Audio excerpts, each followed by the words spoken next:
Sa Negros Occidental, mga kapuso, lalaki nga may mapilasang pagkabuno ng sapuan nga wala na sa kabuhi sa katubuhan sa Talisay City. Yaring balita nga itong gintutuka.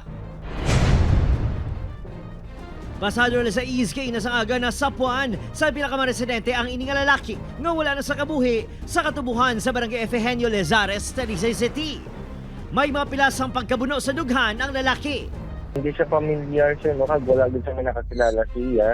Sa pumuluyo dito sa Hacienda, kaya actually ginalabihan dito sa mga manguma.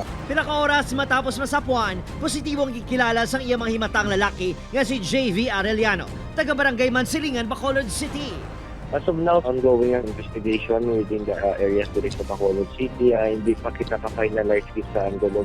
Ginpanulungan sa news team ang balay sang biktima sa Barangay Mansilingan apang wala sang tawo. Ginatutukan pa sa Talisay City Police ang pinaka-post sa social media kung sa diin nakatag ang biktima nga ginaligar embolbado sa pagpang-scam sa mga salakyan. Opan Kiril Casillo, Adrian Pretos, One Western Visayas.